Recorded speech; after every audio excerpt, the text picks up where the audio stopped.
48 और 41 ग्रामीण विकास विभाग और सामुदायिक विकास की मांगों पे आपने मुझे बोलने का अवसर दिया, मैं धन्यवाद देना चाहता हूँ। अध्यक्ष महोदय, मैं आपके माध्यम से पूरे सदन को अवगत कराना चाहूँगा कि मेरे हाथ में भी भारतीय राष्ट्रीय कांग्रेस जन घोषणा पत्र 2018 का ये सरकारी दस्तावेज मेरे हाथ में।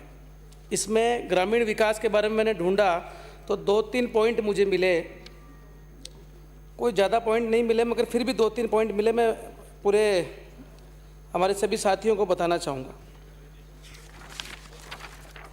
इसमें माननीय अध्यक्ष महोदय, इन्होंने घोषणा की कि प्रत्येक गांव की सड़क की मरम्मत करना, जहां सड़क नहीं है वहां रेनफोर्स्ड सीमेंट कंक्रीट की नई सड़क बनाना तथा जल निकास हेतु समुचित ड्रेन सिस्टम को विकसित करना। मैं सारे माननीय सदस्य से पूछना चाहूँगा कि भाई आपके यहाँ तो ड्रेन सिस्टम बन गया क्या? कौन से भी गांव में कोई बन गया हो तो कृपया जरूर बताएं। माननीय मंत्री महोदय भी अपने जवाब में जरूर बताएं। इसके एक बिंदु में लिखा है कि पंचायत समिति तथा जिला परिषद को अधिक अधिकार देना। कितने अधिकार दिए 4 साल में, वो भी आप जरूर बताना जब अपना जवाब दें। प्रत्येक ग्राम पंचायत को संपूर्ण विश्व से जोड़ने के लिए इंटरनेट और वाईफाई की सुविधा प्रदान करना। वाकई में बहुत ही अच्छा काम सरकार करने जा रही है। ई लाइब्रेरी से राजीव गांधी सेवा केंद्रों को जोड़ना, कितनों को जोड़ा ये भी बताएं आप।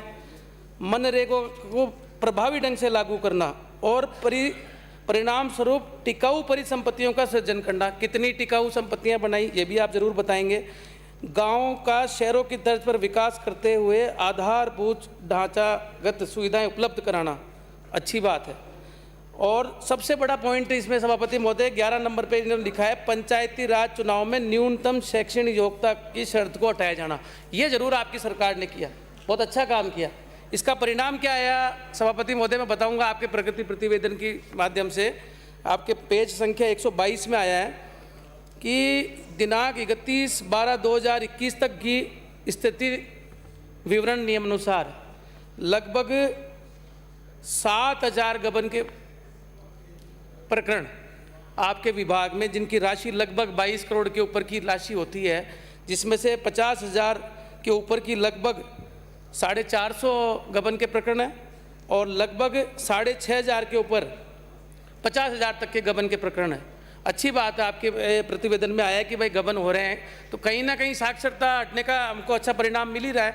इसमें आपकी ये नहीं आई कि ये गबन तो हुआ मगर इसमें से वसूली कितनी हुई, ये अभी तक इसमें नहीं आया। तो ये केवल गबन करके आंकड़ों में दिखाने का भी है या वसूली करने का भी वापस काम है सरकार का, ये भी आप मैं समझता हूँ कि बताना आपको पड़ेगा।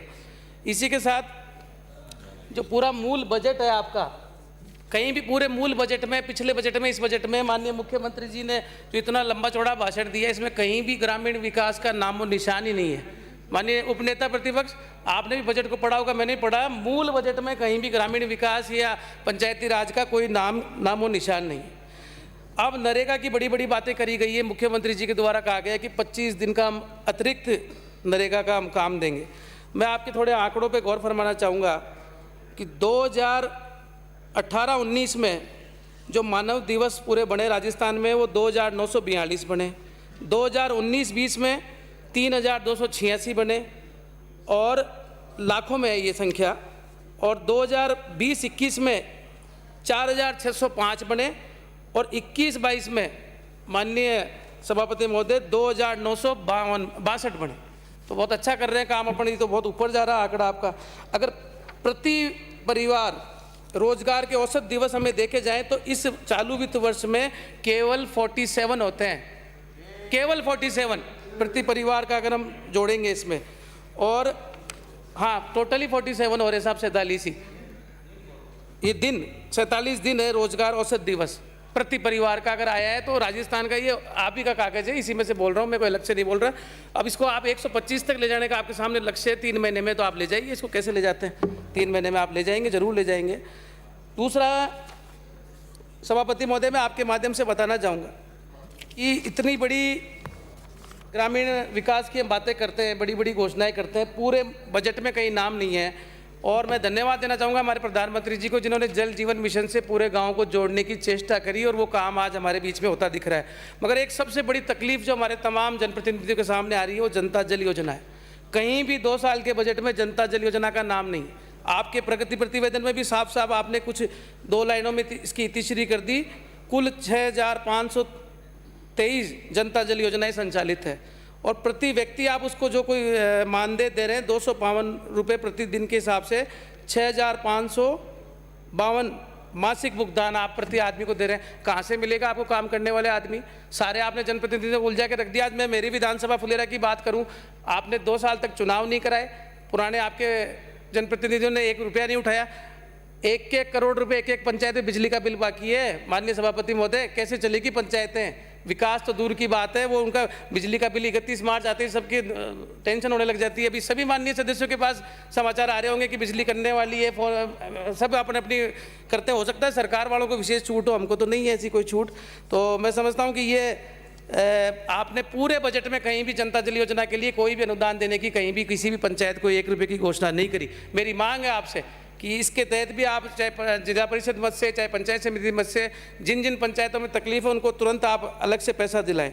एक महत्वपूर्ण योजना केंद्र सरकार की श्यामा प्रसाद मुखर्जी रूबन मिशन के तहत हमारे यहाँ भी चल रही है, जो मेरे विधानसभा में भी सौभाग्य से जयपुर जिले में नारायणा में चल रही है। अब आप इसकी विभाग की प्रगति देखिए, इसमें सेंट्रल का और स्टेट का दोनों का पैसा मिला के और लगभग 124 करोड़ रुपये उपलब्ध थे काम के, और वर्तमान में खर्चा किया हमने केवल 86 करोड़ रुपए। क्यों? तो पैसा ये तो पड़ा है हमारा, इसको खर्च करने में क्या दिक्कत आ रही है? केवल कानून कायदे में कागजों में उलझा के रखेंगे। जब इतना पैसा पड़ा है हमारे पास, कम से कम 50 करोड़ रुपए पड़ा है, इसको खर्च करने में क्या दिक्कत है? अब ये खर्च करेंगे, यूसीसी से लेंगे तो दोबारा आपको नया पैसा और मिलता, मगर वो तो पता नहीं आप क्या कर रहेंगे, इसको साथ लेके जाएंगे, क्या करके जाएंगे, भगवान जाने। दूसरा, इसी के साथ सामाजिक अंश जो आपका ये है अंशेषण, सॉरी, इसके बारे में भी एक बात बताना चाहूँगा कि लगभग आपकी जो भी इसमें कैलेंडर जारी हुआ है अंकेक्षण का, उसमें से लगभग 75% भी काम पूरा आपका नहीं हुआ।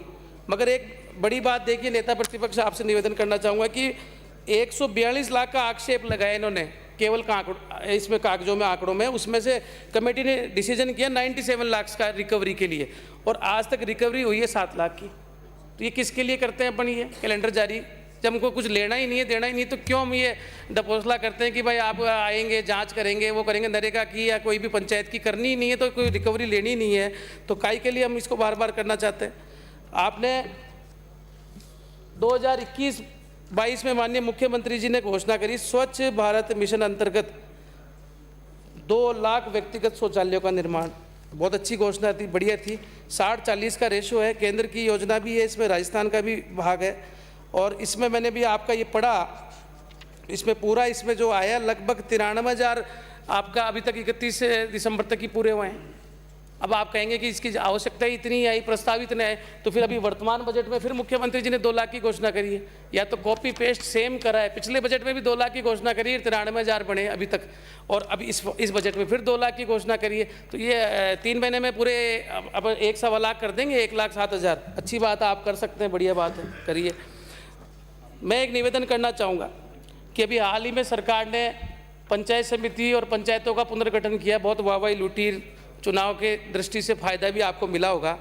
मेरे यहाँ भी आपने काफ़ी पुनर्गठन की प्रक्रिया करी, और मगर सभापति महोदय जो अधिकारी वहाँ बैठे थे पुनर्गठन करने वाले, वो इतने काबिल थे कि जैसे श्रीलंका तो भारत से कहीं ना कहीं राम सेतु से जुड़ता है, मेरे यहाँ पे किशनगढ़ रेनवाल पंचायत समिति में हमारे जोटवाड़ा से आने वाले माननीय मंत्री महोदय भी नहीं है, उनकी एक पंचायत को जोड़ा गया है।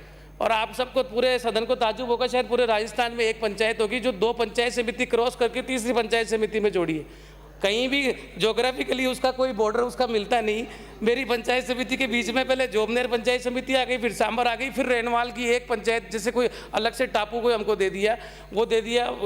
क्या सोच के काम होता है? मतलब लोगों को राहत देने के लिए काम करने का काम करते हैं। ढिंडा पंचायत को जोड़ा गया है, जो लगभग पंचायत समिति मुख्यालय से 35 किलोमीटर दूर है, बगल में 15 किलोमीटर में 2-2 पंचायत समिति है, तो बहुत अच्छा काम उसमें किया गया।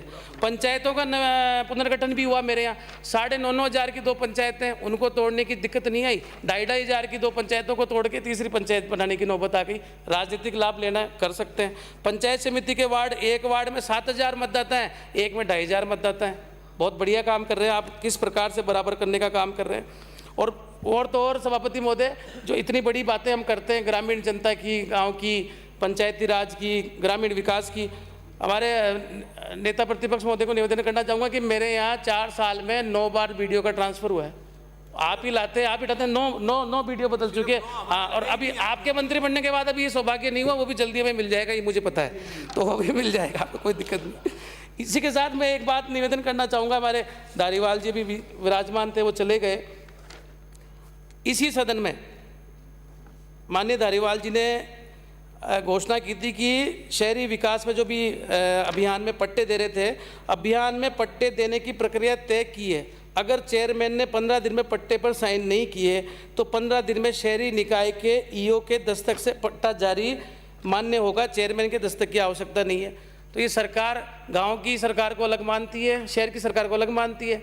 शहर वाला चेयरमैन अगर आपसे भेदभाव करेगा तो आप कानून लाके कह दिया ईओ साइन करेगा, और गाँव में सरपंच साइन नहीं करेगा तो क्या करेंगे भाई, वो आदमी आगे पीछे घूमता ही रहेगा। तो ऐसे गांव के लिए क्यों नहीं आप अधिकार देते हो कि अगर सेक्रेटरी ग्राम विकास अधिकारी उसको मान्य करता है और वो पट्टों को साल भर से लेके बैठा रहता है कि राजनीतिक द्वेष से साइन नहीं करता, तो उनको भी अधिकार आपको देने नहीं चाहिए क्या, बताइए आप।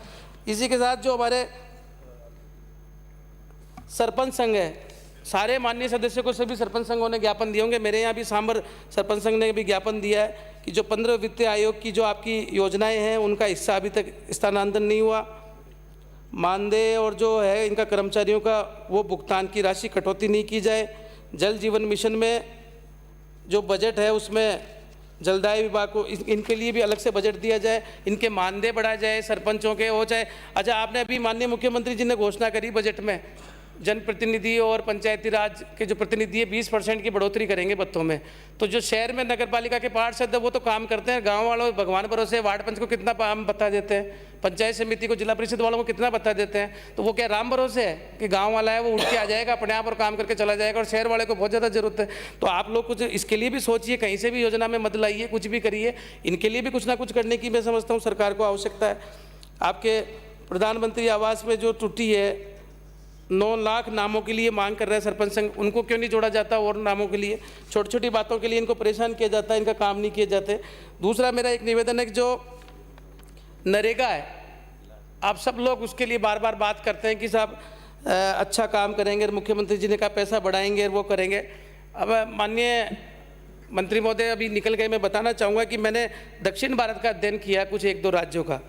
उन्होंने किसानों को राहत देने के लिए, अगर ये सरकार कुछ करना चाहती है वर्तमान में गहलोत सरकार, तो मेरी मांग है आपके माध्यम से कि जो फसल कटाई का समय कम से कम, आप वैसे भी 47 दिन ही रोजगार दे रहे हैं, कोई बहुत ज़्यादा देने वाले नहीं है, आप आंकड़ों में इतना ही तो आपका एवरेज आ रहा है। कम से कम फसल कटाई जब साल में 2 बार आती है, उस समय नरेगा का पखवाड़ा अगर आगे पीछे कर दें तो हो सकता है किसानों को कम लागत में उनको लेबर मिल जाए, कम से कम वो अपना काम कर ले। दक्षिण भारत में चाहे तेलंगाना है चाहे आंध्रा है, वो लोग फसल कटाई के समय बिल्कुल नरेगा का काम में नहीं लेते। मैंने खुद ने पढ़ा, स्टोरी भी देखी, डॉक्यूमेंट देखी। तो क्यों नहीं राजस्थान के लोगों के लिए ऐसा क्यों नहीं किया जाता? आज तमाम माननीय सदस्य बैठे हैं, कृषि से जोड़ दो, नहीं तो कम से कम उस समय के लिए पखवाड़े को आप आगे पीछे करते हैं, कहाँ दिक्कत है? कोई मनाही थोड़ी है काम करने के लिए। आज अब 400 रुपये में लेबर नहीं मिलती, नरेगा में आप 100 रुपये नहीं देते उनको, मगर बैठे बैठे लोग बाग काम नहीं करना चाहते, तो क्यों नहीं ये करना चाहते आप? तो मेरा तो इतना ही कहना है कि जो बातें इस सरकार ने बड़ी बड़ी घोषणाएँ करी, चाहे जन घोषणा पत्र में, चाहे आपके बजट में, चाहे मीडिया में, मेरा इतना ही कहना है कि जो गाँव की संपर्क सड़कें हैं उनको जोड़ने का जो वादा किया वो आप कब तक पूरा करेंगे ये बताइए। गाँव के साथ जो नालियाँ हैं, ड्रेनेज का सिस्टम आपने वादा किया, एक भी पंचायत में कहीं किया होगा तो वो बताइए कब तक ड्रेनेज का सिस्टम करेंगे? और जब तक नहीं बनाएंगे तब तक जो पैसा खर्च हो रहा है वो प्लानिंग से खर्च करेंगे, इसके लिए आपकी क्या कार्य योजना ये भी बताइए। पंचायतों में आपके पास सरकारी भूमियाँ नहीं मिलती, एक दूसरे का कोई भी ऑफिस आता है तो कई बार पैसा लैप्स होकर चलाता है, उसके लिए क्या मैनेजमेंट रहेगा कि हम केवल दानदाताओं के पीछे भागते रहेंगे या सरकार कोई पॉलिसी लाके कोई एक्वायर करेगी या नहीं करेगी, क्या उसके लिए काम करेंगे? आवास योजना के लिए आपके स्वीकृत हो जाते हैं, एक किस्त आ जाती है, दूसरी किस्त रुक जाती है क्योंकि साहब भूमि का काम सही नहीं है, वो नहीं है, 1000 तरह की त्रुटि है। जो पंचायत समितियों का पुनर्गठन हुआ, ज्योग्राफिकली भौगोलिक दृष्टि से 20-25 किलोमीटर दूर किसी को डाल दिया, तो क्या उनको वापस ठीक करेंगे क्या, ये भी बताइए। गाँव में शमशान के लिए भूमि नहीं है, अतिक्रमण हो रखी है, उसके लिए आप क्या करेंगे? मनरेगा में भ्रष्टाचार को रोकने के लिए क्या करेंगे, ये भी आपको बताना चाहिए। और जो कच्चे रास्ते हैं उनको ग्रेवल बनाने के लिए क्या कार्य योजना है, जो ग्रेवल है उनको डामरीकरण करने के लिए क्या योजना है? सभी गाँवों में रोड लाइट्स और पंचायत मुख्यालय को आधुनिक करने का जो आपने वादा किया था उसके लिए आपने क्या किया? एक दिलचस्प बात आपकी और जो मैंने इसमें पढ़ी कि आपने जो घोषणा करी थी कि ये स्मार्ट गांव, स्मार्ट विलेज, स्मार्ट विलेज योजना में आपने घोषणा कर रखी है 3275 स्मार्ट विलेज को चयनित करके जल निकासी प्रबंधन, प्रत्येक स्मार्ट विलेज को 2 लाख की आबादी के सामुदायिक शौचालय, सार्वजनिक पार्क, खेल मैदान, ओपन जिम, चारागाह विकास हेतु खाई मिट्टी खोदना, ग्रामीण गौरव पथ, प्रकाश की लाइट, LED, सोलर लाइट, गांव में नियमित स्वच्छता सफाई कर्मी एवं कचरा प्रबंधन, 2 मुख्य मार्गों को स्वराज मार्ग के नाम से विकसित करना, ई पुस्तकालय, वाईफाई, है ना। ये आपने इतनी सीनियर सेकेंडरी स्कूल चली प्राथमिक, ये तो हो गया, पशु चिकित्सा हो गया। कृपया 5 मिनट में मेरा मैं तो कर रहा हूँ, सभापति महोदय बैठ ही रहा हूँ। ये इतनी बढ़िया घोषणा करके इस किताब में आपने इतनी सुंदर बातें लिखी, और जब अंत में इसकी कार्य की प्रगति, योजना की प्रगति शब्द जब आता है, उसमें मैंने पढ़ा कि राज्य स्तर पर जिला परिषद के माध्यम से चयनित स्मार्ट विलेज में चयनित गतिविधि सुविधाओं की आवश्यकता उपलब्धता के संबंध में बेल लाइन्स सर्वे कराया जा चुका है। सर्वे के अनुसार चयनित गतिविधियों के कार्य चिन्हित किए गए हैं। वाह, आप सपने दिखाते हो स्मार्ट विलेज के, और आप कह रहे हो कि अभी तो हम चयनित करा है। कौन सा चयनित करेगा, कौन सी एजेंसी क्या काम करेगी, ये तो बताइए आप इसमें। तो मेरा तो इतना ही कहना है कि ये जनता को आप सपने दिखाना बंद करिए, और जो वाकई में जो ग्रामीण विकास का उद्देश्य है, अधिकारियों को मॉनिटरिंग कराइए। इस विभाग को काम में लेने के लिए आपको जो ताकत पूरी लगानी चाहिए, ताकि ग्रामीण जनता को राहत मिले। और पुनः मेरा आपसे मांग है माननीय मंत्री महोदय से कि जो हमारे जनप्रतिनिधि है पंचायती राज के, उनको भी नगर पालिकाओं के बराबर जो सुविधाएं मिलती है, चाहे भत्ते हों, चाहे पंचायत समिति मेंबर, चाहे जिला परिषद मेंबर, चाहे वार्ड पंच, उन सबको आप भत्ता देने की कोशिश करेंगे। यही मांग से मैं अपनी बात को समाप्त करता हूँ। आपने समय दिया, धन्यवाद।